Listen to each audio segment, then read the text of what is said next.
Welcome to TAR Podcast number 15. Once again from the TAR Studios in sunny Las Vegas. It's starting to be sunny. It's been 80 degrees the last couple of times. You know, I feel like I'm almost in warm weather. I love this time of the year because it's cool at night and it's not 120 degrees during the day. Justin doesn't like it. And here is, speaking of Justin, you get to see the back of Justin. This weather's perfect, man. Yeah. Well, this weather's perfect. I remember when you came out here. You came out in the summer that time. He says, "How in the do people stand in Vegas?" It was like 147 degrees or something like that. No, it does not. I think it never gets above 120. No, once in a while. Officially, I don't think it's ever been 121. I think is the highest it's ever been. Our office, CSI's office, is about 15 miles from here. But it's always a couple degrees warmer. You said you get used to it, and you do get used to it. I mean, you don't get used to 115 degrees. Well, you just don't go out running around crazy. And I'll tell you something else you do not do. You do not grab car door handles in 120 degree weather. You only do it once. And you'd be surprised at the shit that melts. Yeah, that's kind of like phone covers. Oh, yeah, I used to have a phone I'd put on the dash, and the thing would quit working. I'd have to put it under the seat for about 3 hours to cool off. I had a iPhone cover, and I left it. Boy, they're right on the internet. You're all over the place. Look at this. That's okay. What? We're talking about melting phone covers. 2 minutes in, but we didn't even start. I didn't do that. It's you. Tell them what you want to talk about. Tell them about this. Okay, this is an announcement that's actually going to come out in a couple of days, but I'll give you all a preview. Pool 300 is a game that's it's really a cool game. It's OBQ's founder, Don Owens, founded this Pool 300. It's 10 ball. It's played very similar to bowling, and it attracts a bowling crowd. They've had some pretty good success, and they've got some great systems, and they've made a deal with CSI, and that's me, that all their leagues are going to be sanctioned with the BCA pool leagues, and they're instituting a new program where 50% of their leagues, like 50% of their teams, like if you had 10 teams in a league, 5 of those teams will get their ways paid to Las Vegas, including hotel, room, and entry fees, and for free. I mean, it comes out of the weekly dues, and it's really kind of a pretty cool thing because a lot of the other leagues, they send about 2% of their teams to the Nationals. BCA Pool League, we send about 10%, but BCA Pool League is kind of unique in that anybody can come to our Nationals. You do not have to win a qualifier or a state tournament or this or that. You can just show up. I mean, you have to pay in advance and all that kind of stuff. But Pool 300 is instituting this program, and 50% of all their teams will be coming to Vegas. Now, they'll be playing Pool 300 when they're out in their leagues back home, but when they come out here, they're playing 8-ball teams, just like we are. So they just fold right into the tournament. Sure. That's cool. And it's really, really cool. There's a couple interesting things going on. We've got that, and there'll be a press release on that coming out. Barry Berman made a press release. It was posted on AZ Billiards maybe 2 hours ago. That's a big deal. I had it printed here, but I don't know what I did with it. So, well, basically, it's pretty simple, straightforward. No more paid entries for past champions, which that's going to save him. Except for the defending champion, like Darren Appleton, gets a free roll next year, but no more, going back to 36 years, 37 years. Which in theory is 500 a year, that's 18,000, but there's duplicates and a lot of them don't show up. But the problem is it clouded the brackets because the guy's name would be there and he wouldn't show up. So I applaud Barry for that. He's adding $72,000, so it's even $200,000 on a full field. I'm not so sure I'm applauding him on that. Because it got him in trouble before. He should take little steps. What did he add last time? I'm not sure what he did last year. But the previous years, there was always those payment issues, and I don't. Yeah, but we don't. Well, I mean, I understand. No, because it's this is a different venue. Not paying out those champions. Not paying out $15,000 in entry fees. If it was that much, I don't know how much it was. Whatever. Why you gotta hate on Barry so much, I'm not hating on Barry. You're so negative. No, I'm not. All these posts on AZs, they're right. Everybody's negative. You gotta be so negative. That's why I started off last week. I says, everybody sounds like they're angry. I'm in your corner, Barry. I got it all solved anyhow because CSI is putting together a Powerball fund, and we're going to win the lottery tomorrow. So if I do, I should say when I do, y'all, anybody that can dial my number because we'll get $100,000. First guy in after I win the thing gets $100,000, but you have to invest it in pool. Second guy gets $200,000. How can you do that? Because I'm going to have so much money, we're just going to burn it. Yeah, okay. No. Wouldn't that be fun? Dude, I'm telling you, just Wouldn't that be fun? give Marty Herman $20 million. Say, here, Marty, Run. do it. No. Be free. Yeah. What could go wrong? But the Powerball thing was up to $500 million. That's total insanity. But I'd like to see, you would think that a pool player, there's 50 million pool players in this country. Somebody that plays pool should get a piece of one of these lotteries eventually. That's happened before. I know, but they haven't really used it properly. Well, the guy that had Well, why should Hall of they? Fame. No, let's not. No, You I do mean, things, seriously. You do things with money Unless because you can- love what they are. But Okay. so that's like somebody saying, okay, you've got some money. Why don't you just take, $1 million and start a pro pool tour? I understand what you're saying, but when there's, I mean, there's, for some, somebody who's living on $30,000 a year, somebody who's living on 100, they got a lot of fucking money. Why aren't they helping pool? That's that way all the way up the ladder. I agree, but I disagree also. You're supposed to be emotionally involved in some things. Yeah. So if a person is emotionally see, involved in here's pool, where we disagree in that, we're obviously emotionally involved in this shit. That's why we do it. But at the same time, when you start talking about, millions of dollars, who's going to put that in? Nobody just gives away millions of dollars to do it. Yeah, I have a. And that's the thing, is if they just give it away, after it's gone, we're right back where we started. There has to be a model. There has to I be understand something. that, but you can use the model. You can use that money to make the model work, and that's all I'm saying. Oh, I know what I would do with it. Yeah. I know if I had X amount of dollars, it was a large enough amount of money to do the job. I think I could build something that would go on for not for perpetuity, but go on a long time. Well, if you started, yeah. As long as you didn't blow the whole nut the first season, which is what everybody in pool's always done. Nobody looks at building something. But I don't want to get into that because that's what if. Well, you started it. No, I'm just saying. By the way, that is my biggest pet peeve with this guy. He'll ask you a question. He'll say something like, okay, what would it take to do X, Y, Z? Well, we'd have to do this, and we have to call this guy. I don't have time to get into that. I paint with a very big brush. Nice broad strokes. Yeah. What's the weather like outside? It's kind of warm. I don't have time to talk about that. Yeah. So anywho, somewhere out there, Rick Jones and Bonnie Jones are laughing their ass off. Well, sure. But pools keeps going. The World 10 Ball has been postponed indefinitely. That's not a good sign. It's not a good sign for Mr. Boncabent. I understand his office has been closed. Sordid tale. Nobody does, but there's always been payment problems.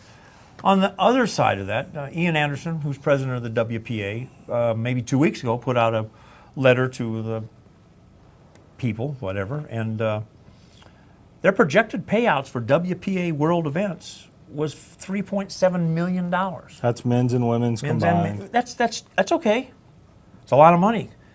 It's double what it was a couple years ago. So, the WPA model is starting to get some traction. But they need to divorce themselves of problem childs. And if Mr. Boncabent is still a problem child, he needs to go away. No matter what you do, no matter what your trade is, playing pool or playing tiddlywinks, when you win the event, you're supposed to get paid. That's all. So how is he still around? I can't tell you. He's performed the last couple of years okay, but there seems to be some issues. Part of them are out of his control, too. I'm not saying he's a bad guy. They had some change of political figures in the Philippines, and the money came from the government of the Philippines. And, you got to know this guy that knows that guy who's on this board does that, and some of them got transferred and who knows what, and all of a sudden some of your juice goes away, It's connections. It's who you know. So that happens. Tunica's coming up. I still haven't seen any. We put a little ad out, but it's going to come out in Professor Cueball's magazine. Do they have a web page? Do they have... No, they're still working on it. They just got the papers. It's hard to put. You can't just. It's basically following the Derby City model. And it's July 20 through 28th. April, May, June, July. It's still so you're 3 months out. Yeah, three and a half months out. Yeah, but you think people would want to. Well, they all know. People know what's happening, and there are going to be amateur events. The BCA Pool League's going to be doing the first weekend, and then who knows it's happening? How the hell will they know it's happening? Where would you if somebody asked me, give me the details on Tunica. I don't know them. Oh, yeah. I don't know a lot of them. So I mean, who do I? How do I say? You know what I mean? What do you call Diamond? Yeah, you'd have to call Diamond, but I'm sure that they have made the arrangements for all the publications to be taking the ads. You know, the deadlines for these magazines are 6 weeks out and stuff like that. So, you know, by the time the contract was signed with Tunica, the magazines, you're already, you know, lost a month or two. So it's all taken care of.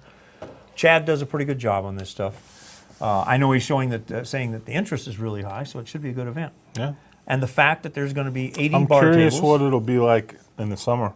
I don't think you could have picked a better location geographically to do something like that. Well, the interesting thing is everybody has to drive to Tunica. Yeah. I mean, nobody lives there. Right. I mean, the closest city is like Nashville, and I don't know how big it is. Never been. I've never been. Yeah, Nashville, Knoxville. I don't know. Memphis. I'm sorry, Memphis. And I don't know how big Memphis is, but it's 40, 50 miles away. So it's. I've been to Tunica twice. Greg Solder and I went there. So you're 50 minutes away from any population center. From like an airport? Yeah. Wow. Yeah, it's a different. What is it with these casinos out in the middle of nowhere, man? Well, I mean, I think Tunica probably has 10,000 people. If you look, yeah, but if it takes you an hour to get there from the airport. Well, I'm sure they have a puddle jumper airport or a VIP airport. You know, there's quite a chain of casinos in Tunica. There's 6, 8, 10 of them just right down. That's why it surprises me that it would be an hour from any air transport. Well, it might also be the reason why perhaps they're wanting to do pool tournaments because they need to attract bodies. The economy has been hurting, you know, that area. So all over. But anyhow, that's going to be kind of interesting, and it's part of Diamond's move to get a major sponsor involved or a facility, meaning Caesars, and because that's the same corporate Caesars entity. Now, right? Yeah. No longer Harris. Right. That's the corporate entity. I know Harris, they've changed their name. That's the corporate entity that has the casino that the Derby City's at. It's also the corporate entity that owns Rio, which is where the BCA Pool League National is going to in July of 2013. So maybe they're starting to show some signs of interest.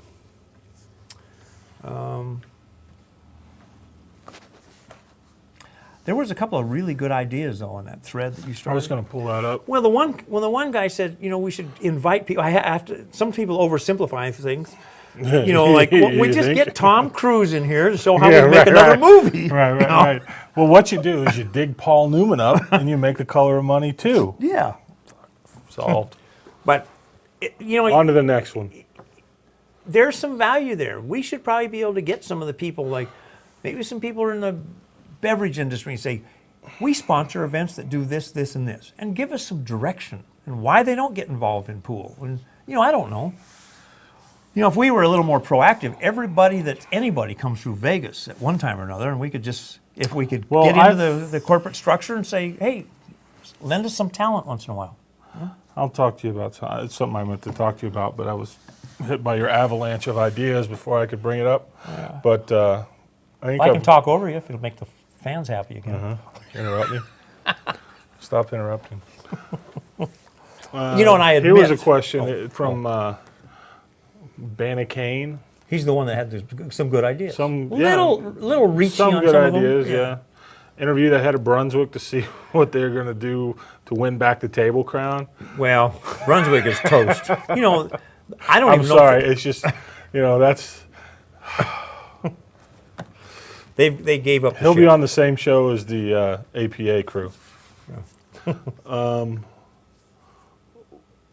There was like one or two good ideas here. There's always a little bit of golden in every pile of this, dirt. you know, I like the idea of, you know, and the thing of it is have pros come on, have people, you know, we're not flying people out here for this.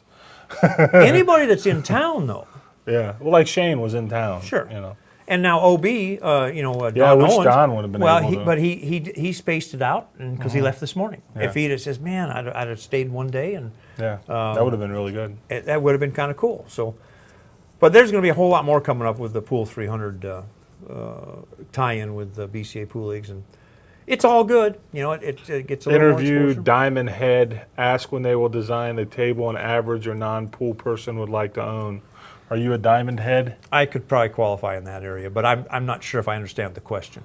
Well, they do make home tables. I mean, but furniture tables are furniture tables. Right. That's, you have to understand, you know, our rails look like that table behind me, very commercial, because that's what it takes to make them play good. Yeah. You know, and so. Invite Predator, OB, McDermott, others to come on, explain why their shaft is the best. Basically just product stuff. And I'm not saying that would be bad. You It's know, just get hard to show sponsors everything. on board to have, you know, and the thing of it is, a lot of this, it all sounds good. And there's some good ideas there. But it all comes down to one thing: who's going to pay for it? You know, I'll because pay it out of- the players aren't just going to show up. I'll pay it out of the lottery money.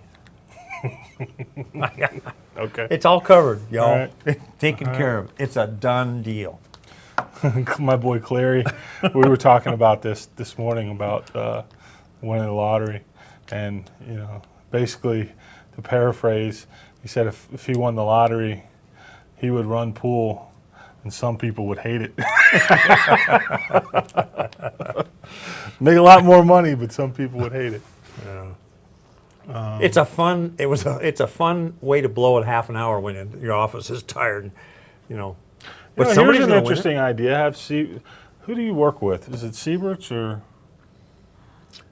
I work with Mueller? all of them indirectly. Well, Mueller, as far as the our official store, but since I'm the distributor of the Magic Ball Rack, I work with just about all these guys. Well, this is an interesting. Have somebody Sieberts PR on, talk about their top sellers, maybe give a podcast discount. I would be interested That's to an hear. idea. That's I a would good be. idea. Yeah, Yeah. I mean, I would be interested to hear what someplace like Sieberts, like what their top selling, most popular shaft is. LD shaft, or you know, maybe production Q, something like that. That would be Because interesting to know. oftentimes there's threads on AZ Billiards, and you get a lot of, but you get slanted opinions when you get it, because you only get the people that are posting, and it's a very narrow slice of opinions. And then you have to filter out the people that really have no idea what the hell they're Yeah. talking about, but just Yeah. want to post. When I was out at Super Billiards Expo, I had at least a dozen or two people come up and Mark, go ahead and write this down. We need to try to get an interview with Nike. yeah, I'll do that. Monday? Can you handle it tomorrow before lunch? Well, they could make tennis shoes, pool shoes. So many fans who would love to see Tony Romo battle Tom Brady in a pool match. Well, you're just reading tar, you know. Yeah. And I was going to say something, I forgot what it was. Oh, I know it. I was at Super Billiards Expo, and I had a couple dozen every other person was saying, hey, I really enjoy your podcast. I didn't realize that many people watch it. Maybe it's just everyone that watches it I saw or something, but I'd like to know how many people of influence watch it. Nobody really contacts us. We get individuals, but I'd like somebody to say, the president of Brunswick, say, hey, I kind of like what you guys are talking about. Start talking shit about them. You'll Yeah. hear. There you go. It's from their attorney. But really, again, he says I'm starving for attention. If you got something to say, let us know. And I appreciate just a pool Please player. give Mark some feedback. No, I get feedback, but I'd like to see the president of Coca-Cola give me feedback, or the president of Coors Light. Call you up, and all you hear is office of the president of Coca-Cola, and some guy laughing. You're dreaming, sucker. It's all right. Here's a question from Brandon Cook 26, and Brandon's hardcore tar guy. I like to say what's up to him. Thank him for all of his support over the years. What kind of matches you guys would like to see on tar? What game and players? I'm talking about you from a fan perspective. You meaning us or the Us, audience? us, What us. would we like to see? You. If you can make one tar match, you get to make the game and the players. Who would it be? I'll tell you one right off the bat. Efren and Corey play in one pocket. Because they're both geniuses in their own way. Absolutely. Efren still has enough speed left that he can humble some people, but Corey just surprises the crap out of you at times, you know? Yeah. But you got to keep him serious, you know? I think the Schmidt and Harriman's for straight pool would have been awesome, and it's not going to happen at this point. I told Justin, it will happen down the road, and he says, oh, you're so optimistic. Yeah. I had some discussions with Danny. It's just the timing's not very appropriate. I think it will happen, but it's not going to, it's down the road. I'm not a big fan of rotational pool, like 9-ball and 10-ball. Just don't do that much for me. 8-ball on a bar table is sometimes you can really get into it, but it's you have to pay attention, or it happens so fast. Like you got these balls tied up, and you have to almost slow the game down. And I probably would really enjoy full rack rotation. You get to see a whole lot more of what a guy can do. So, as far as players, I'd love to see Archer and Shane play once and for all. And I know there's some scuttlebutt on Appleton and Rodney Morris. That might be a good match. They've been dancing around for a while. Well, see, and that's the other thing. Before, but these guys have got to quit dancing. You know, in the Philippines, well, no, I'm you walk talking in the about room, action. Yeah, well, but it all comes down to this in this country. They got to have backers. Yeah. The guys don't want to play for $1,000 a set. You know, I've seen guys turn down $10,000 sets. That's not enough money. You know why? Is because they're only playing for 25 or 30%. yeah. Well, see, and that's the So problem. they want to bet $1 million because that way They their get a bigger cut's piece. better. Right. Well, and that's the beauty of what you offer. I mean, nothing against backers, but it just takes them out of the formula. Now, if you're Nobody's got to worry about it. You get $4,000. And if the backers want to bet, They still can. The backers should be sending us roses. Yeah. I mean, because we'll make the match, and now you can bet whatever the hell you want to bet on the side, as long as you believe in your horse. Yeah. Which you're going to believe in them anyway to give up odds on the money. I just don't think the pool world's really grasped what was offered out there. They ain't quite got it. You know what it is? I think it goes back to, it's like scar tissue. You know, when all you hear is bullshit, everything sounds like bullshit. Yeah. You know, or maybe they don't believe we're serious, or I don't know. But one thing I would like to say is I've had a lot of phone calls, a lot of response from people saying, I want to play. And they're big names, big names. I don't want to. No, you can't. I don't want to spill anything right now. We're working on things, but there's going to be at least one giant match in May, maybe two. So Giant match. big, giant for us. Probably not big for you. You know, That's right. nothing like Alaska sized. Well, nothing's Alaskan size. You know. You want me to tell you about Alaska? No. But you know, I think people. I mean, when people start, you know, They start seeing a couple of these things happen. Well, yeah, and the other thing is, proof is in the pudding. yeah, and they'll come. But something, you know, perfect example. We were talking to Shane about doing something before the World 10 Ball. He goes, I can't. I mean, you saw it here. It was on this podcast. He said, I can't. I'm going to the World 10 Ball. Guess what? This week, there's no World 10 Ball. Yeah. So now, like, if I had been talking to 2 or 3 guys beforehand saying, hey, do you want to play Shane before blah, blah, blah? They're like, yeah, I'll play. Okay, fine. Then, oh, well, no, he can't play. Well, now these guys, I've already told them, no, it's off. Yeah. So that's one of the pains in the asses of this business. Well, you can't plan too far ahead because shit happens so fast. Yeah. Now, I will tell you that the bright side of the World 10 Ball being canceled is it's really giving a shot in the arm into the U.S. Open Oh, one hold pocket on. and the US Open 10 ball. I didn't get to say my match. Oh, the big match? Yeah.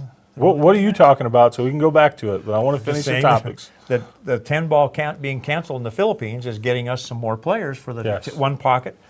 Shane's going to play the one pocket. So is Efren, I think. Yeah. And he wasn't going to. They're sending over Beato. He's coming. Or Kulo's coming. Ooh. I mean, this all happened in the last 2 days, and it's just starting. I didn't hear about Okuya, Yeah. Okolo, whatever. Yeah. But so yeah, it's funny. Like if hurry up. My match probably, it's one of two: Shane and Efren playing an all around, or Shane and Dennis playing 10 ball. They need to play that game. Shane and Dennis need to play that game. They do, but I'll tell you something else. With Orkulo coming over, you never be able know. to do something. Shane and Orkulo, you know. But the thing of it is, here's the deal. If Shane's coming over, Efren's coming over, can't play Johnny's going to be here.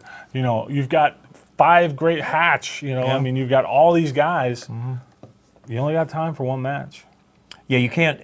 There's several things we have to take into consideration. One is the pocketbook of all our viewers. You can't buy every weekend. You can't be. You're not. You can't. Well, not only that, but it's going to be coming after the U.S. Open 10 ball, U.S. Open 1 pocket, which we're selling that again this year. Yeah. So that's probably, I mean, that's not going to be cheap, I'm telling you that right now. I mean, I think you're going to get some quality stuff that's going to loop 24 hours, so you're going to get some, especially you 1 pocket guys, Yeah. that's going to be pretty cool for the 1 pocket guys. Or you can just get on a plane, come out to the Vegas and watch it live. Yeah, you can. Seats are pretty cheap, and we got season passes, and it's No, I mean, it's that's not a bad it's some way to electric, spend, yeah. It's an electric thing, and we show a free feed in the hotel rooms. That's true, yeah. So, if you don't want to pay like $50, $60 to watch the pay-per-view, fire a dime at, at a Vegas trip. But all you do is walk 200 feet, and you can try to get even. Yeah. Yep. So I don't know. What could go wrong? Right? What could go What could wrong? possibly go wrong? But yeah, I think Dennis Shane Efron, one of those. Well, Dennis would have played earlier, but he's working. He's committed. No, Okuyo.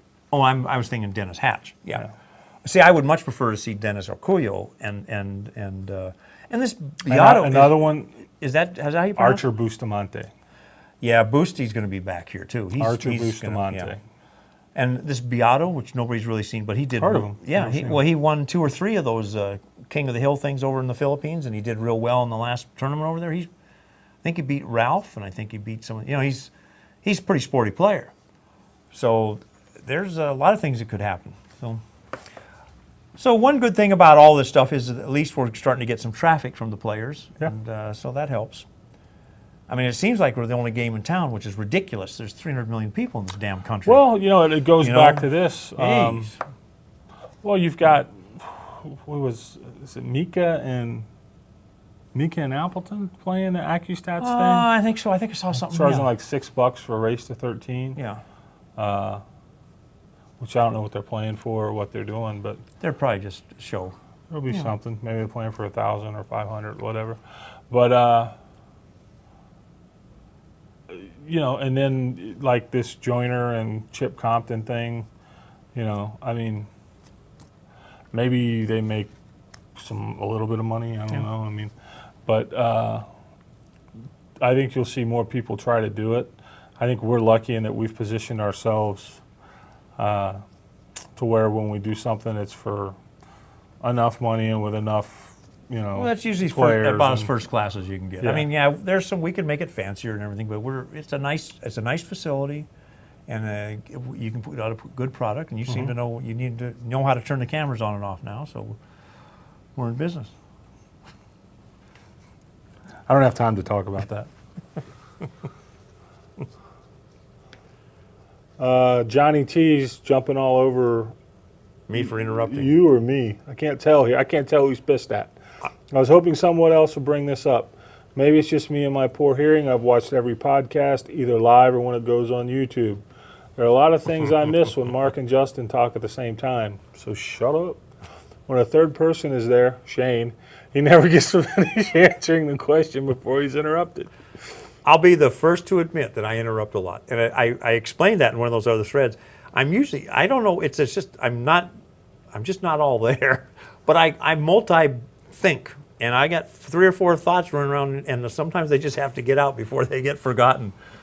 Capone's Inc., which I don't know if this is Rocky from down there, Capone's in Florida, or I'm guessing something to do with the room down there. If it is Rocky, I'd like to say hello. Thanks for watching. I would like to see an Appleton versus Morris match. The word is Appleton's been ducking Morris's challenge for over a year. Best out of 5 sets, race to 17. That's an odd. Give Appleton no more excuses. Well, That makes it 5 nights. That's too long. No, we do. I don't think the format really matters. Okay. I mean, our 10-ball format's 2 out of 3 races of 25. Well, that's why I think the race should be 2 out of 3. 3 out of 5 is too long. Unless you're doing 2 of them a day. You can't play for a week. But there's no reason in the world why those guys don't get in the box. Here's one by Ratnip, and I'm on board with this. Tar's thoughts on implementing a shot clock, 45 seconds per shot, an audible countdown for the last 5 seconds, 1 extension per rack. I'm all for shot clocks. it's one of those things that comes down to logistical and technical issues. You know, you can go as low tech as having a dude sit there with a stopwatch, Well, to as high tech as, you know, they've got a computer program that kind of can I interrupt? does that. Yeah, go ahead. We've got all the technology to do the shot clock. Let me We tell you have how we some. did it in Alaska. We had a guy with a shotgun. And I'm also, I'm also in favor of shot clocks. I think they really enhance the game, and you can really see it like in the Moscone Cup. And when Alex and Shane played here, sometimes there was 5 minutes between shots. Sometimes that was too brutal. 5 seconds is not enough time at the end, but I'm totally in favor. All it would probably entail is a shot clock operator, because we have it on a computer, and it'll count and it'll show it and do this and that. But you gotta have somebody push the buttons. So I think all tournaments should go to a shot clock. I agree. It's just I agree. Magic rack, shot clock, these 2.5, 3 hour matches are horrible. Horrible. And they're horrible for the players. They're horrible for the fans. Yeah, they're terrible for everybody. Screw up the tournaments. There's some really good threads again on this Magic ball rack, which I'm totally in favor of it, and I'm the distributor for North America, but I did that because I believe in it. And it has some problems like everything else, but it is so far better than the other options. And even Pat Fleming said, you know, if we use that thing in the U.S. Open, we'd save an hour for every one of those last matches. They just rack and rack and rack. It just doesn't make any sense. You put everybody to sleep.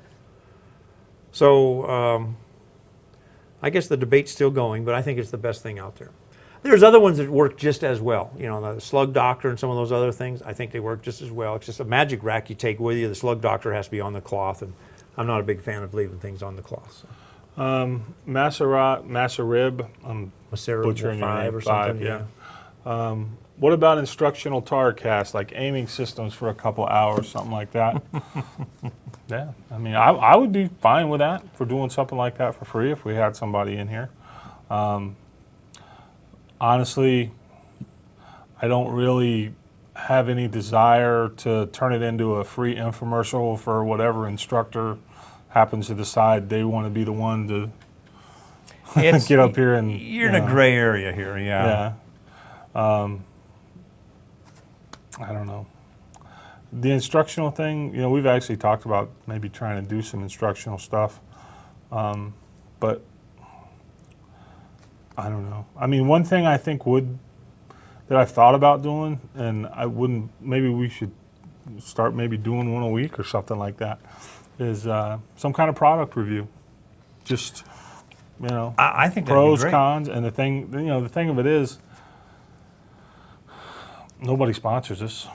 That's true. You know, so we're beholden to no one. Yeah. So I think you know, if you give your honest opinion on things, it provides some value. So you know, Well, that's take the good with the bad. They need to send everything to you. And I see Barry should send a stick. Barry Zamboni should send us a stick to Dennis Searing, if you're listening. if John you want- Showman. That's right. If you want your product reviewed, you send it right now. We will put it under our watchful eye and give you a review. Yeah. Hold your breath. That's something you're probably aware of this, though. The ICCS, is that the name of it? Yes. International Cue Collector Show. Okay, they have one every year, and Will Prout, and it's going to be here this year, November at the Red Rock. I didn't see that email. See? Yep, at Red Rock That's Casino. awesome. And you know, now you If anybody's never been, man, I'm telling you, get to see Vegas, it all. November, Oh, it's perfect. it's the best. Wow, Yeah. that's insane. So you really should give some thought to coming out and seeing that. I've never been to one of their shows. They had one You'll about like 5 years ago at the Lake Las Vegas. Yeah. I was out of town when that one happened. This And you went last and did one was the first one I didn't go to in like St. 4 Louis. years. Didn't go to one in St. Louis, but I went to the 3 prior to that, and Rio Dosa, Sarasota. no, didn't go to Ruidoso. First Kansas City, New Mexico, That was Rio and Dosa. Florida. It was Santa Fe. I think it was right there. Okay. I don't Yeah. know the cute little names for. Yeah. But Well, there's some amazing stuff out there. It's just Will does mind- just a knockout job at putting this stuff together. So it's cool to see him come to Vegas. It's a great time of year. And the Red Rock is a pretty fancy place. And the thing of it is, if you're any kind of a super Q nut, it's worth it to come. Contact Will. You can get in, and you come in like, it's not cheap. It might be like $200 or something like that, but it gets you a dinner like on Friday, and then Friday is only open to like the people who attend, and then Saturday's open to the public. But there's no cooler. I mean, it's heaven for a Q nut, and it's a totally different atmosphere than something like Super Billiards Expo. Yeah, it's not a buy and sell show. It's a show. It's a show. It's intimate. I mean, you get a chance to go. Actually, that's something I still got to do. I've been promising Will I'd do this for a year, but I've got some really amazing interviews from the show 2 years ago. I've got an interview with Richard Black that I just got to get out there because he talks about how he got into making cues and some of the things. And this is one of the coolest stories I've ever heard. I'll work on that and try to get that out. If nothing else, that interview. But it's a very good friend of mine used to work with Richard Black, and right when Richard started, like 1971, a little kid named Donnie Law, who's now a golf pro over on the East Coast somewhere. And is he in Alaska? Yeah, he was from Alaska. Okay. See, there's always a connection. Everything comes back to Alaska. I didn't mean to interrupt. Yeah, you did. So okay, you knew a guy from Alaska that worked with Richard Black in Houston, or Austin. Yeah. Is that the story? Yep. Story. I'm going to get you a buzzer with a flashing sign that just says Alaska. So anytime that happens, you just go, and we'll know. Somehow it's connected to Alaska. But no, that's awesome news. I did not know that. Yep. That's really cool. I went to one of their first ones. It was at the Biltmore Hotel or something in L.A. For those of you who don't know, the gentleman to my right at one time had probably one of the nicest cue collections in the world. True story. I've seen the photos, and it's pretty stunning. Yeah. Some, some mediocre shit like a George Balabushka Sneaky Pete with the box. Yeah, with the case that came in. With the box. Yeah. I had some really cool stuff. Did you have any 6-point Gusses? I had one 8-point. 8-point? Yeah. And then you had the box cue? And 2 of the ebony boxes. They only made 5. Yeah. And in fact, they're back on the market, possibly. Really? The 2 of them. Go get them. Are you sitting down? $250,000. 160. Really? 80 apiece. Pocket change for somebody of you. Are they a pair or are they? No, okay. but they should be almost a pair. They're very, very similar, but they're gaudier and a little more extreme. Yeah, I was out of line there at quarter. 125 is too much, I guess. Yeah. Because I think the one Will bought on eBay was like mid-50s. 55-1. Yeah. And I would normally I wouldn't say that, but it was right there on eBay, right. AZ Billiards. Right. And it's one of the 5 of those box cues. Mine were fancier, nicer, a little more exotic. If you go to the Blue Book of Encyclopedias, a Blue Book of Cues, you know what I mean? The top Zamboni, that was the stick we're talking about. Oh, that's the cues I was thinking about. Was the and they're not $250,000 either, I don't think. But and that's is it Kerner? Ken Kerner? The twin berries. Did you see those? No. I believe is it ebony and purple heart in one. Purple heart points into ebony on one, and I want to say a rosewood in something.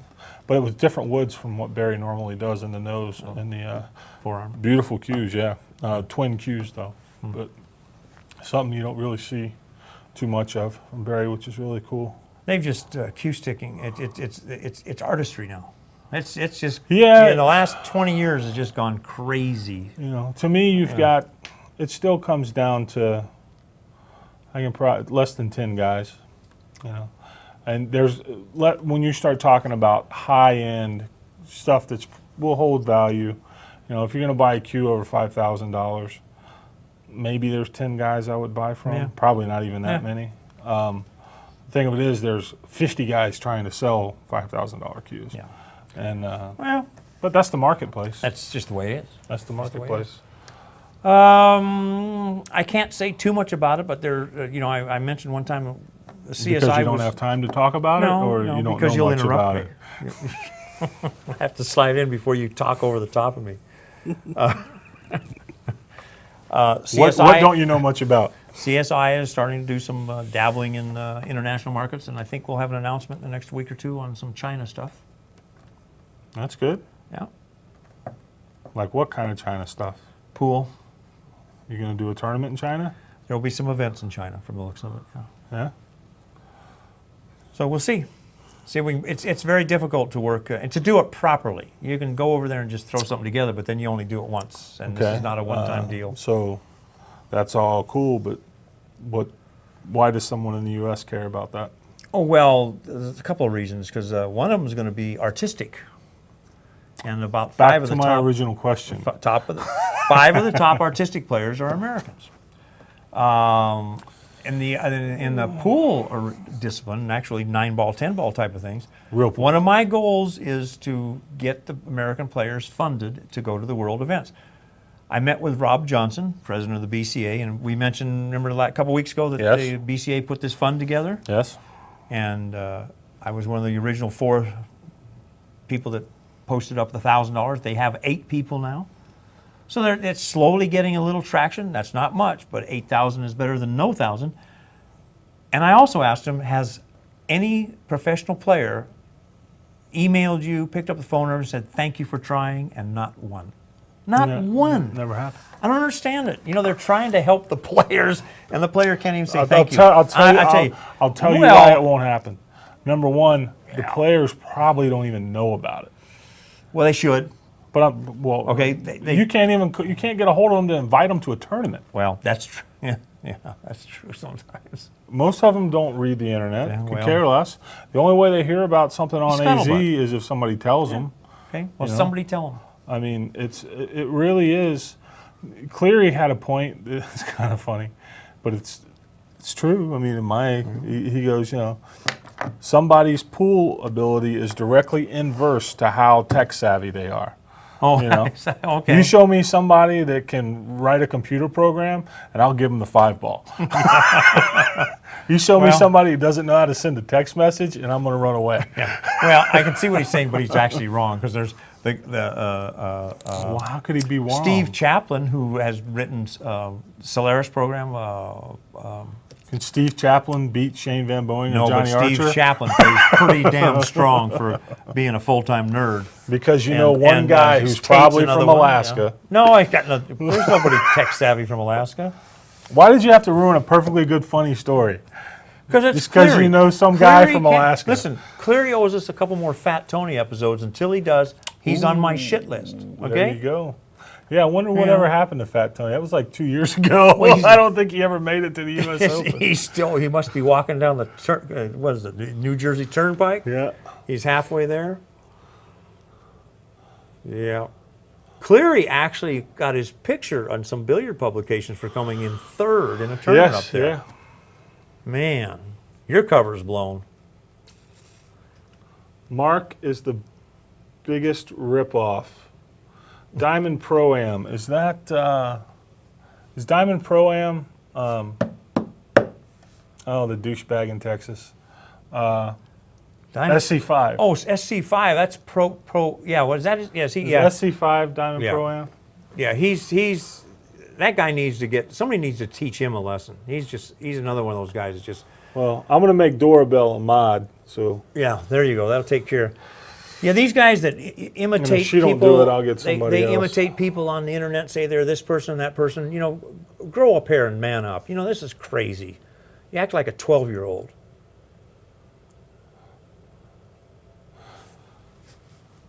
yeah, he's He's just haunting your thing. Well, you have to throw him out so you can I be. am. You know, I don't understand people's need to. You know, here you know, you can disagree with me all you want. I don't really care. You know, if you have a valid point, I'll talk to you. I'll listen to you. Anybody wants to come in here and have a reasonable discussion on a controversial topic, I'm not afraid to say I'm wrong. I've been wrong a lot of times. I won't ever say it to this guy. I was about ready to ask for video evidence. You're struggling this week. You didn't do. You didn't get a script ready for us or anything. You know? What do you? How am I struggling? You haven't shut up since we sat down. Why are so many people on? Here's your favorite topic. Okay, here we go. You ready? Yep, I'm ready. Why are so many people on AZ nasty and hijack threads? Wow. That you know, you're talking personalities, and it's not even the what do you call them, keyboard cowboys or something? Because a lot of them, you know who they are, and they just get off on tangents. I'm as guilty as anybody about tangents, you know. No. Yeah. You know, but sometimes those threads just take a 90-degree corner, and it's ridiculous. Well, you can see the pattern. You know, there's a few people that it's like hijack there's a lot of them. well, yeah, and there's certain times in threads you can almost, it's an arc. You know, you can see it, and then it jumps the shark, and then it's like you start seeing a couple of the same usual suspects coming in, you know, and they're posting bullshit. Something just completely, just bullshit, nothing to do with anything. I mean, they might as well just have a picture of themselves standing there going, "React to me." Yeah, it's a shame. And then you know it's dead. You know, the thread's dead. So, but that's the internet. It's like It's you know the there was a internet. thread. I guess Measure Man had got just pissed off and for whatever reason, and I understand it. I've been there, but you know. The goodbye cruel world post is not the answer. Oh no, that's Just turn off your computer, walk outside, kick your dog. kick your dog, punch a baby, whatever it is you do, and go get drunk, or just take a walk and relax. But It is what it is, but it's not. it doesn't make it right. But at the same time, it's like I mean, there's been a few times where I've just been seething, man. I mean, just like punch a hole in the wall. You were a little pissed off a little bit, Mr. Harriman, if I remember correctly. Well, that was kind of the whole situation, and it wasn't because of what he posted on the internet. And let's not get into too far. It was, why'd you got to bring that up, man? Well, if I'm trying to be positive. Okay, I'm trying to be positive, and you just want to go throw a big shovel of shit on it. I just want to just make sure you don't reignite the fire. I think that fire. Did I? Am I gonna? Did I bring it up? Nope. I just want to. Here's one you can bring up. Jesus Christ. See, the one that makes me really hot, and you hot too, is the people that intentionally sabotage things, like your friend Thomas Scott, SC5. No, he's a whack job. Yeah, That guy's really got issues. he does. Oh, that's funny. Why you? That's like saying, "Hey, does that hurt?" No. You got shot there. Hey, how's that? Is that soft? Yeah. How are signups looking for the U.S. Open 1 pocket and 10 ball? Great question. They were a little Cadillac slow. Billiard Club? The 10 ball's been doing okay. This 1 pocket was surprisingly slow, but it's with the 1 pocket, really? But with the World 10 ball being canceled, that'll help it up. And people always sign up late. We're finding Always. people, they just sign up late. They'd rather pay the late fees. We'd prefer them not to. How are the rooms for the amateur event? How are the signups for the amateur They're event? ahead of last year. Beautiful. Yeah, so last year we had like 6,300 amateurs paying. And the unique layout money. is going to be different this year. Well, the Riviera keeps saying yes, and then they say no. We got two answers from them today. They put the bingo hall in where the room was. Now they're saying that they're going to take the bingo hall out, but they won't take the wall out. It's crazy. Yeah, that's and no good it's for no you good. at all. Well, you can put pool tables in there, but you're not going to want to put a cue repair guy in there because nobody's going to know he's in there. Right, exactly. So we're wrestling. We'll know hopefully in a couple of days because I've got to do my booth layout. We got to get fire. This guy is permits the most amazing thing I've ever seen when it comes to these booths. Think if for anybody who's been to nationals, It's a jigsaw puzzle. it's and it just looks pretty simple, right? I mean, there's just booths all around the outsides of the rooms, but this guy will get out with a tape measure and tape off each one of those booths in that whole giant ass space before anybody else gets there. Somebody's got to do it. And the thing of it is, I think he loves it. I think that's like your favorite thing to do in May. I can tell. Because he's got his little measuring stick and his little blue tape, his little schematic. Yeah, okay. But no, I mean, in all seriousness, like stuff like that is things people never see. Nobody's, anybody Never that- sees, never considers. And that's one of the things to where, from our side of the coin, people who set up events and run events, is, it's understandable. Someone says, "Why can't you do that?" It's just there's a whole lot of reasons why things go the way they do. That's not to say maybe you shouldn't try a different way. Yeah. But at the same time, it's like, There is a lot that goes on to making things happen. Yeah. And as Grady would say, everything is fraught with peril. Yeah. I mean, you can stumble any place, anywhere, and boy, you catch a lot of crap. Well, and the beauty of it is you can do the best you can do, but when you're dealing with hotel staff, things like that, it's trades. I mean, you're kind of at their mercy on certain things. Well, things and happen. you've been and sometimes things just screw up. God forbid what happened if one of the trucks with 40 pool tables in it, has an accident or something like that, or you know what I mean, overturns. Yeah. Now you got I mean, what's that? What's 40 pool tables cost? They cost about a week. No, I'm talking about money-wise. Yeah, I know. Well, we'd be at the tournament a week longer Yeah. to make up for it. Well, No, yeah, it would but be. I mean- It would be. You'd be having matches scheduled at 4 in the morning. Yeah, I mean, No, there's a lot of things. And a lot of things could go wrong, and we've been pretty lucky so far. I have a really good crew. They do most of the work. Yeah, and you've got and the Riviera has been. They've been pretty good about the whole. They're champions. They've been doing these things for years. That's what I mean. But that's Yeah. the staff that you see them year after year. Yeah. And This is like our 18th year there. Yeah. Most people don't realize it, but the U.S. Open 9-ball, Barry's always saying, I think this is the 38th, 37th coming up. This is the 36th BCA Pool League National Tournament. Barry's 9-ball is only 1 year older than our national amateur event. And that's pretty amazing when you think about it. Okay, You got I've something got a interesting? question you're Cool. going to like. All right, I'm 'Cause ready. It's I'm about sitting- you. I'm sitting down. Question from Mark. Did you have a 10-foot Centennial in Alaska that was sold to Denny Glenn? And 2, tell us about your video where you played Bugs Rucker in 1993. Wow, I wonder who wrote that question. H-Nut. Oh, Hungarian Nut. I don't know him. I did have a 10-foot Centennial that I sold to Denny Glenn. I used to do a lot of business back and forth with Denny Glenn. I made sure they ended up with all those old Rambo collection. And this was really a cool table because it was originally a snooker table, and Bob Bebb, who does tremendous work, converted it to a pool table. And when you can't just convert it, you got to change the height and do this and do that. It had 4.5-inch pockets, 10 foot, and it was flat as can be, a perfectly flat table. He has recently sold it a year or two ago because I wanted to get it back. Everybody, all this 10-foot table talk, I said, well, hell, I know where the best 10-foot table in the country is, And he'd sold it to a fellow that's down there somewhere.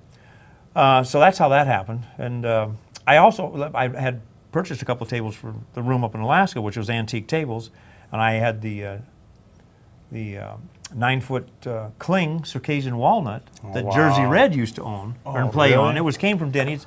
It's in he played it in Denny's garage all It's my the time. favorite pool table of all time. Oh, they're the nuts. This thing is awesome. You can have this table too. It's still in Alaska. It's for sale. Really? Yeah, because Buy it. my ex, I did buy it once. I Put don't it want right to there. buy it again. Well, hey, put it right there. No. Anyhow, Come on. the match with Bugs Rucker, that's an interesting story. It was either 91 or 3 in L.A. It was the L.A. Open. It was one of Jay's, did 2 events. One was at the Burbank Hilton and one was at one of the other places down there. And those were always $50,000 added tournaments. My 50. Really? Yeah. I don't care what anybody else tells you. It was my 50. Okay.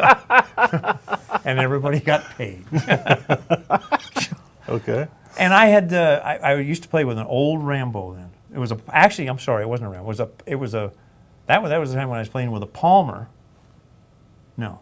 Played with a Willie Hoppy Rambo style, or it could have been a Rambo. I'm trying to remember, but I had a 60-inch shaft on it.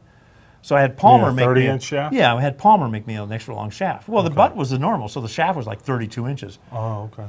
It really expensive. Cost me $7.50 For the butt? for the shaft. Oh, wow. That's what, in Palmer, Pete Ballner, the Palmer of Cueca in Elizabethtown, New Jersey, 37-45 Westfield Avenue. What is that from? What? That was their address. No, but what's the little like commercial sounding thing. Well, I was just make saying. that up? No, that's actually where their factory was. That's where he was there for years. And Paradise was right around the corner. Tate and those guys will know. Palmer was a very famous company. I know who Palmer was. Okay. So anyhow, I was playing in the So tournament. you don't know exactly what kind of cue you were playing with. And it could have been in 91 or it could have been in 93, but you put up 50 grand. Oh, I did it twice. Twice. So, yeah. Anyhow. Sorry.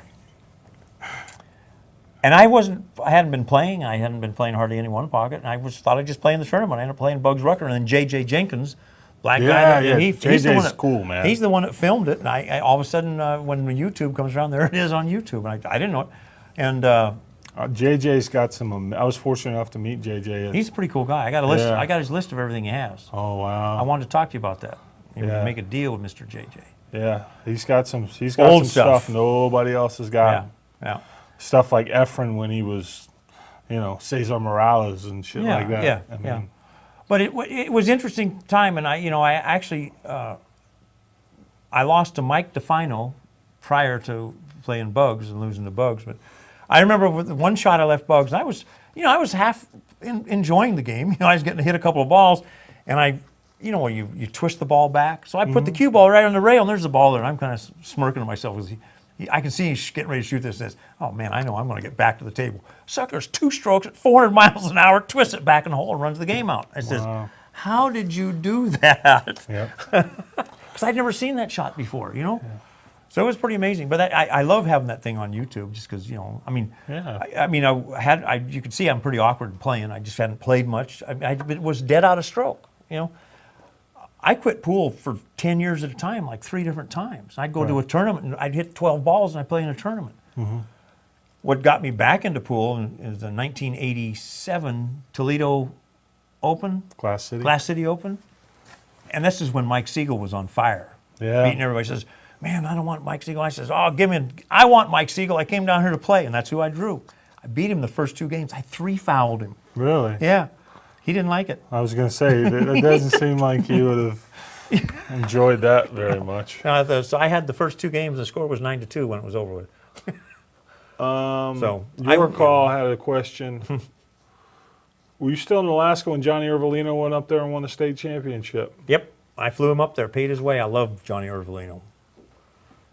That guy, this was right before he came up. He'd run that 366 balls on the East Coast. Can you imagine? He's 65 years old, runs 366 The only thing balls. I know about Johnny Irvolino was he did commentary on AccuStats tape. Playing straight pool, isn't it? I can't even remember, man. I want to say maybe one of Efren's tapes. So I think it was straight pool. See, straight pool in one pocket. But it was a tape I had, and I watched that thing over and over again. And the match was amazing. And at that time, towards the end, it was either Irvolino or Boston Shorty. I want to say it was Irvolino.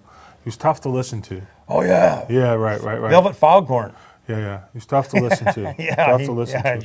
But I had a lot of interesting things to say. I wish I could remember who that match is. I'm going to look that up and The see. most interesting tape I heard him commentate was a straight pool match at the 2000 in New York, straight pool. And you had Dallas West was playing, I think, and in the booth was Weenie Beanie, Pat Fleming was doing, and somebody else. And they said, well, he's going to play it like this, and Irvolino, and that voice, no, I'll tell you what he's going to do. He's going to do this ball, this ball, this ball. Right. And they says, you're out of your mind. He says, watch me. And he just did it exactly like that. And all these other pros says, I ain't ever arguing with you again. I mean, it was unbelievable because it was just the pattern. It was old style pool, Yeah, I love watching him play straight pool down at the Q Club because he'd play shape to come around 2 rails and hit a ball square to get shape on the other balls because he's a straight pool player. Yeah. Everybody else is just they got to do it with speed. And he did some of the coolest things. One thing I wanted to bring up was from the old school to the new school. I'd like to congratulate Shane Van Boening. He won the Rum Runner. Also like to 3 out of 4 years he's won. Also like to congratulate Mr. Louis Ulrich, who had won the hot seat. That was a tough field. Real good to see Louis come through, and Mr. Fred Boggs. Local boy. Local. Well, for the last 10 years. He's from the East Coast originally. Yeah, went deep. He did. That's who Shane beat. Louis, Shane went out. Shane went on the loser side earlier in the tournament. Amar Kang, I think. Yeah, Amar. Okay. Amar And, did quite well. Came in, he was like 4th or something like that. Well, and then Josh Ulrich came in 5th and 6th. Yep. So congratulations that's a monster to all tournament. those guys. Yeah, great tournament. We might see if we can do something with her next year. If they can cut some of the smoke out or do something. I don't know. Yeah, a lot of talent. The what else was I wanted to mention? Was it the Legends and Champions Tour? Is that what Mark Cantrell is called? getting ready to do. Cantrell? Yeah, he's on the West He's Coast. going out coming up, with Montana and- Johnny and Nick and West Coast Swing. I'm not sure of his website, legendsandchampionstour.com or. I don't know. You have to go on AZ and find it. Yeah, you can just look on AZ. But they're going to be coming out, I think it's the month of April. I don't know if they've left yet or not. But check them out. Next week I'll have some more information about it. But they're doing clinics and shows throughout the West Coast. Yeah. So check them out. We'll get some more information for you next week. Should be, they do clinics, they do like an exhibition, challenge matches, things like that. But it's like an experience, so it's pretty cool. Yeah.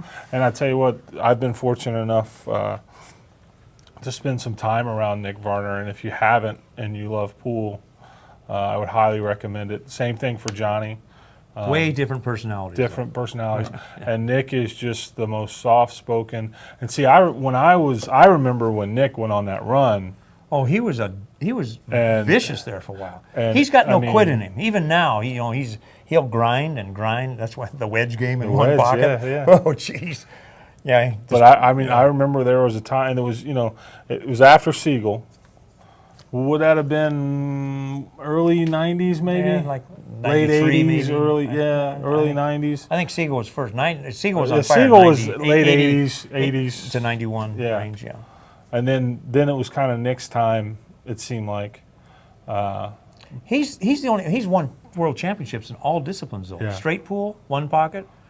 It hasn't been a world's champion in one pocket, but I don't think he's done banks. But in 8-ball, 9-ball, all of them, he's won everything. Yeah. He is an extremely well-rounded player.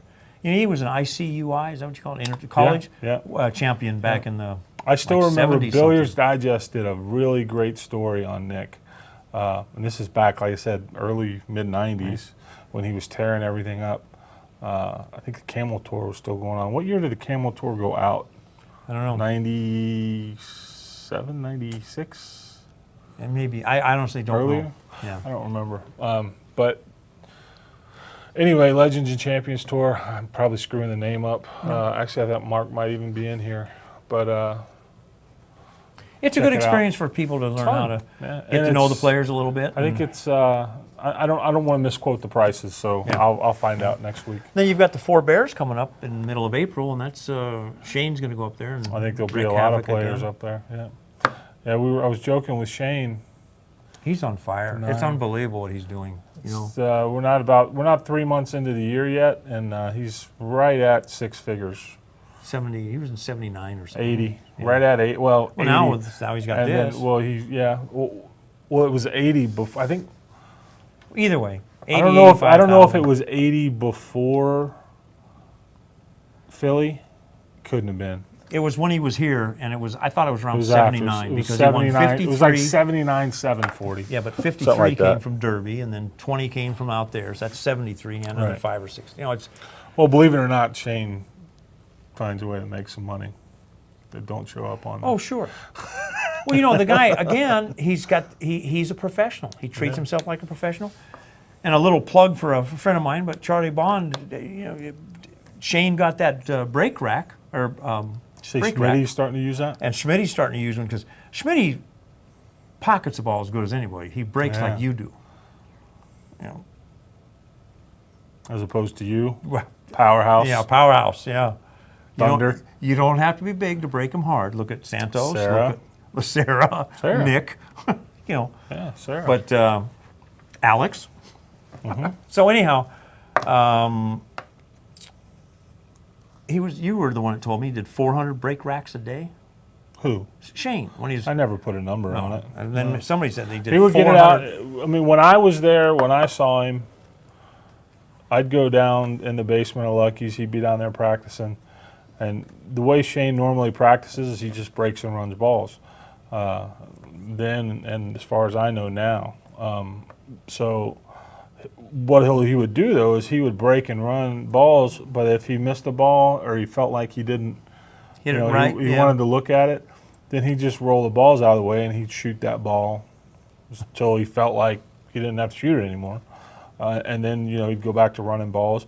Well, when he was breaking, if he's always trying to squat the cue ball in the middle of the table, and if he felt like he wasn't hitting it square, if he's hitting it square and it's landing and getting kicked, that's just part of it.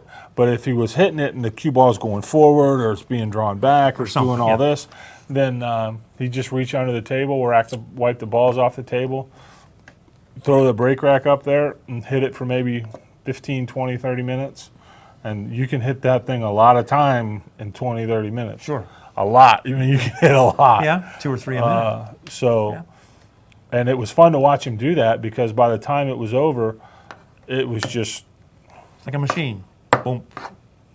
Yeah. And I tell the story about the between the side pockets on that table, it almost looked like a bar of white. That's where the cue ball came by. Because of all the little dots. It was just, and it was just white between the side pockets. Well, that's where his mechanics came from, his brake. I mean, he's got a commanding brake. And he's a student of the brake more than I think some people give him credit for. I think I don't know if he got that from Corey. I think Corey was the first guy. I'm sure Corey wasn't the first guy, but he's like... First guy that got attention. Yeah, exactly. And but it's a little different, though. Corey was manipulating and soft braking. Shane... See, how can you call it manipulation if the rack is perfect? No, I'm not. It's not a bad thing. Yeah. It's not a bad thing. Shane, he actually, like when he breaks 10 ball, when that cue ball pops up right, there's a ball that goes almost underneath it. Yeah. See, it's not just hitting them and stopping. And Yeah. he gets it to where this ball moves out of the way, so this ball can do that. He really studies the break. Right. And that to me isn't manipulation. That's manipulation could be a bad word, but it's the not. other thing is, Not this. perfect example, that's Donnie Mills' 9-ball break. Oh, 89 out of 90 times? Or He missed 88? one break. Didn't make a ball one time. But the thing of it is, everybody says, oh, that's a gaff, blah, blah, blah, blah, blah. Nobody else can do it. Corey maybe. Shane couldn't even come close. Yeah. He finally gave up. He tried. He had to give up. Donnie should have. Shane should have lost that match. Yeah. Well, Donnie will tell you to this day. Donnie he came shit apart. all over himself. Yeah. At the end, he just came apart. And I'll tell you something else. To this day, that's still one of my favorite matches we've ever done. And one of the reasons why. Well, here's the reason why. I'm obviously Shane's a friend of mine. I'm a big fan of his. And Donnie had Shane more broke down Than ever. than anything I've ever seen, ever. It was like 10 games In ahead. 5 years of seeing Shane play a lot of pool, and more so than even Alex. I mean, he was beat down. He was beaten. He was absolutely beaten. Yeah. And then he decided to just change the game. Mm-hmm. It was almost a little bit of give up there. You know what I mean? Like, like fuck it, okay, I'm going out. Boom. And and I think that kind of, I've never talked to Donnie about this. I would be interested to hear what he has to say, but I wonder if there might have been a little bit of, what does the dog do when it catches the car? Yeah. You know what I mean? Yeah. A little, but the thing of it was too, Donnie had a lot of heat on him because all the smart money said Shane could not win that game. Yeah. Said Shane couldn't win. And the thing of it is, if Donnie don't shit on himself, Shane can't win that game. I don't think anybody on earth, if Donnie plays like Donnie can, consistently, no one on earth can win that game. What was the game? It was the break. Donnie got the break. No. Donnie didn't get the break. It was a 9-ball. Rack your own. That was it. It was that's okay. That was it. Yeah. Rack your own 9-ball. All I know is that I think Donnie was almost real close to 10 games ahead in the He was 10 45 to like, and Shane caught him No, it around was 55 later or than that. 60. wasn't it? No, Shane caught him later than that. I'm almost positive. But Yeah, but Donnie did. He was like 10 games ahead. It was. that was a Shane, great you're right. match. That was a great match. Yeah, Shane. Actually, that's one of the few matches I would watch again. Like most of our stuff, I have no desire to ever watch it. Seriously. And mainly because it's from the point of view of a technical thing, to where I look back on most of the stuff we do. Honestly, the first stuff that we've done lately that I'm kind of half proud of, that I don't look at and just hate, is the stuff from Reno. Oh yeah. Yeah. Well, you like And the US Open Open and the US Open 10 ball in one pocket. Yeah. Happy with those. But Well, I look at our old stuff and it just makes me cringe. But you know, a lot of stuff's changed since then. A lot of technology. Look how many people stream now. yeah, And we're in favor of all streamers because it educates people. Because Sure. the future is streaming. It's just we can't see. well, there's some interesting stuff coming up. You got the Hatch and the Appleton thing, Yeah. or not Hatch Appleton, but Mika Appleton. Mika's one of my favorite guys to watch, especially play rotation. Guy's got a powerful game, man. I'd like to see him get back in the box and do something. And with this new format, he probably would. Well, I think this format's going to open it up to where we might see a lot of good matches, and possibly even get them to a point where we can schedule them out and have like a 6-month schedule. Ideally, yeah. Yeah, that's what we've been trying to do for a couple of years. That's all really the reason that this studio got built. Because we kept trying to dance with the casinos. Say, give us like a Tuesday night for like the first Tuesday of the month for the next 4 months, and they wouldn't do it. Yeah, we're coming up on what's the 1 year of the studio? June. We signed. we moved May in. 31st. It actually, I was looking at that today. It's the same as our league year. Oh, is it? Yeah, June 1st is when we have to pay again or move. No. Yeah. Either one. Yeah. But I think we did good for the first year. If you look, we did some matches. Need to get a couple more. No, I push because you can't please him, ever. Yeah, I'm just terrible. Yeah. I'm real hard to get along with. 15 podcasts. I It's pretty interrupt. good. I interrupt a lot. We did the podcast. We did what matches did we have in this building? Shane, Alex, Boosty. Boosty and Shane and Earl, Alex and I'm not Alex, Raj and Oscar. Is that 4? Yeah.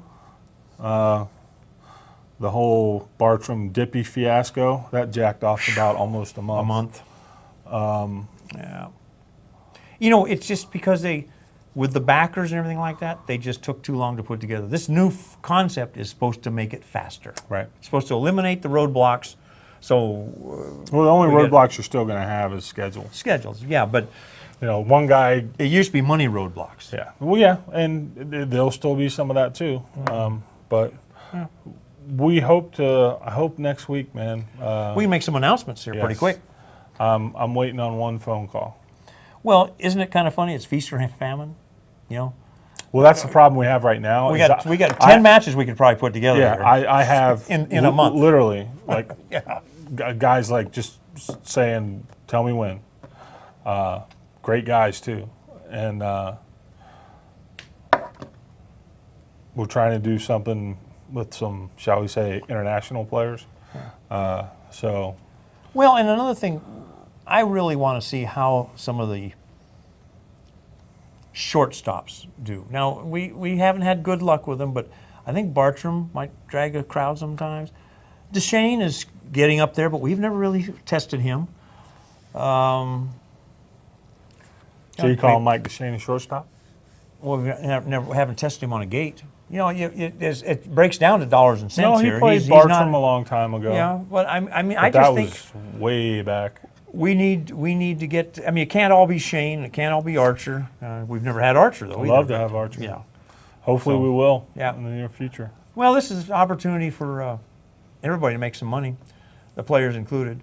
And we don't know, a lot of them are waiting on the bonus ball thing. Nobody knows where that's. There's no point in even discussing it much. I was going to ask about that earlier. I don't know. Nobody knows nothing.